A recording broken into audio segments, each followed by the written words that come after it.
السلام علیکم dear students. اسلامیت لازمی جماعت ناہم کا آج ہم ٹاپک ملائکہ یعنی فرشتوں پر ایمان کو پڑھیں گے۔ مختصر سوالات کا پہلا سوال ہے ملائکہ کا تعارف بیان کریں۔ اس کی ہیڈنگ ہم دیں گے ملائکہ کا تعارف، اور پھر لکھیں گے فرشتے اللہ تعالیٰ کی نوری مخلوق ہیں، وہ اللہ کے حکم کے پابند ہیں اور ہر طرح کی غلطی اور خطا سے پاک ہیں۔ اللہ تعالیٰ نے فرشتوں کو اپنی عبادت اور اطاعت کے لیے پیدا فرمایا۔ دوسرا شارٹ کویسچن ہے حدیث جبریل کی روشنی میں تعلیم و تعلم کے کوئی سے 2 آداب لکھیں۔ بچوں، آپ نے لیسن میں پڑھا ہوگا کہ حدیث جبرائیل کسے کہتے ہیں۔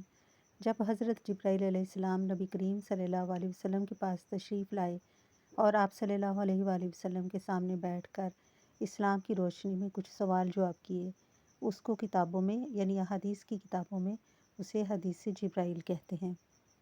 اسی عمل کے مطابق ہمیں تعلیم و تعلم کے 2 آداب یعنی سیکھنے سکھانے کے 2 آداب بتانے ہیں۔ پہلا یہ کہ استاد کے سامنے ادب سے بیٹھ کر سوال کرنا چاہیے، اور دوسرا یہ کہ سوال کرنے پر استاد کا طالب علم کی حوصلہ افزائی کرنا۔ سوال نمبر 3 ہے بچوں، فرشتوں کی کوئی سی 2 ذمہ داریاں لکھیں۔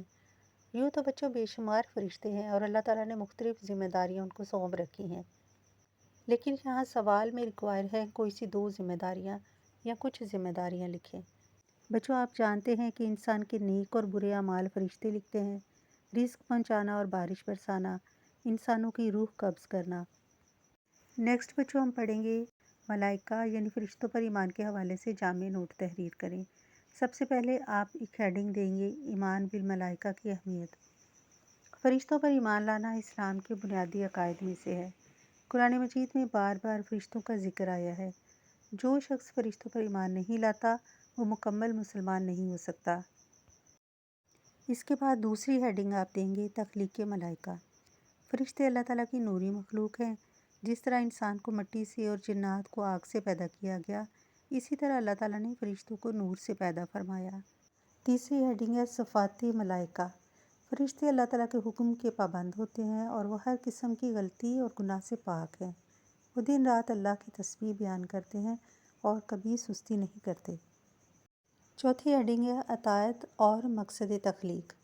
فرشتوں کو اللہ تعالیٰ نے اپنی عبادت اور اطاعت کے لیے پیدا کیا ہے۔ وہ ہمیشہ اللہ کے احکامات پر عمل کرتے ہیں اور کبھی نافرمانی نہیں کرتے۔ فرشتے مختلف شکلیں اختیار کرنے کی بھی صلاحیت رکھتے ہیں۔ ہیڈنگ 5 ہے قرآن و حدیث سے ثبوت۔ یہ ہیڈنگ 4 سے ریلیٹڈ ہے، اگر آپ اس کو نہ لکھیں تب بھی کوئی حرج نہیں۔ قرآن مجید میں اللہ تعالیٰ نے حضرت آدم علیہ السلام کی تخلیق کے موقع پر فرشتوں کو آگاہ کرنے کا ذکر فرمایا، جس سے ان کی اہمیت ظاہر ہوتی ہے۔ اسی طرح حدیث جبرائیل میں حضرت جبرائیل علیہ السلام انسانی شکل میں نبی کریم صلی اللہ علیہ وآلہ وسلم کے پاس آئے اور دین کے بارے میں سوالات کیے۔ لاسٹ ہیڈنگ ہے بچوں ایمان بالملائکہ کے اثرات۔ ملائکہ پر ایمان رکھنے سے انسان کے اندر نیکی کا جذبہ پیدا ہوتا ہے۔ وہ گناہوں سے بچنے کی کوشش کرتا ہے، کیونکہ اسے یقین ہوتا ہے کہ اس کے اعمال لکھے جا رہے ہیں۔